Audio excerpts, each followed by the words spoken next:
Hello guys, আজকের topic হলো আয়ুষ্মান ভারতের ফর্মটি কিভাবে ফিল আপ করবেন, যেইগুলি আশা কর্মীরা দিয়ে যাচ্ছেন বাড়িতে বাড়িতে। চলুন জেনে নেওয়া যাক। প্রথমে আপনারা দেখবেন যে সমস্ত কিছু ফিল আপ করা রয়েছে, আপনারা এগুলি কিছুই ফিল আপ করবেন না। এরপর আছে full address, house number, street, village, ward. এখানে দেখবেন শুধু আপনার গ্রামের নামটি দেওয়া রয়েছে, এইখানে আপনাকে পুরো অ্যাড্রেসটি ফিল আপ করতে হবে। নেক্সট চলে আসবেন, দেখবেন লেখা আছে ফ্যামিলি হেডের নেম, পাশে লেখা আছে টোটাল ফ্যামিলি নাম্বারস। এখানে আপনার ফ্যামিলিতে কজন মেম্বার রয়েছে সেটি লিখবেন। এরপর লেখা আছে প্যান নাম্বার।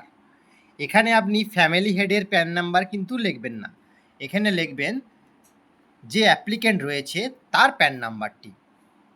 এরপর রয়েছে ইলেকটোরাল ডিটেলস ইফ অ্যাবাভ 18। যে অ্যাপ্লিকেন্ট তার যদি 18-এর উপরে বয়স হয় তাহলে তার ভোটার কার্ডের নাম্বারটি এখানে লিখবেন, আর এসি নাম্বার লিখবেন, মানে বিধানসভার নাম্বারটি লিখবেন, এটি ভোটার কার্ডের পেছনে পেয়ে যাবেন। এরপর আছে পার্ট নাম্বার, সিরিয়াল নাম্বার। এটি আপনারা আপনাদের বুথের যে ভোটার লিস্টটি রয়েছে তাতে আপনারা পেয়ে যাবেন। এরপর রয়েছে স্বাস্থ্যসাথী ডিটেলস। এখানে আপনাকে 17 ডিজিটের স্বাস্থ্যসাথী নাম্বারটি লিখতে হবে।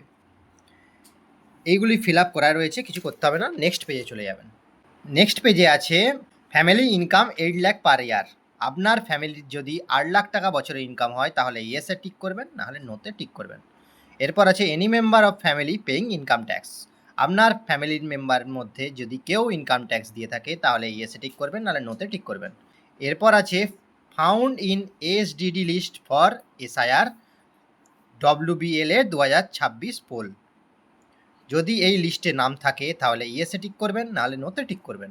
এরপর আছে pending under SIR appeal tribunal. যদি ট্রাইব্যুনালের আপনার নামটি পেন্ডিং থাকে তাহলে ইয়েসে টিক করবেন, নাহলে নোতে টিক করবেন। এরপর আছে পেন্ডিং সিএএ অ্যাপ্লিকেশন। যদি সিএ অ্যাপ্লিকেশন করে থাকেন সেটি পেন্ডিং থাকে তাহলে ইয়েসে টিক করবেন, নাহলে নোটে টিক করবেন। এরপর আছে beneficiary name deleted from Annapurna Yojana beneficiary list, মানে আপনার ফ্যামিলি মেম্বারের যদি নামটি অন্নপূর্ণার বেনিফিশিয়ারি লিস্ট থেকে ডিলিট হয়ে থাকে তাহলে ইয়েসে টিক করবেন, নাহলে নোতে টিক করবেন। এরপর আছে person not alive or permanently shifted. ব্যক্তি বেঁচে নেই কিন্তু পার্মানেন্টলি শিফট হয়ে গেছে, তাহলে ইয়েসে টিক করবেন, নাহলে নোতে টিক করবেন। এরপর আছে ডিক্লারেশন অ্যান্ড কনসার্ন বেনিফিশিয়ারি। এখানে আপনাকে ডিক্লারেশনে টিক দিতে হবে। এরপর আছে সিগনেচার থাম্ব ইমপ্রেশন। এখানে আপনারা একটি সিগনেচার করে দেবেন অথবা আঙুলের ছাপ দিয়ে দেবেন। তো এই পোর্শনটি অফিস ইউজের জন্য, এটি ফিল আপ করার দরকার নেই। তো বন্ধুরা, এই ছিল আপডেট।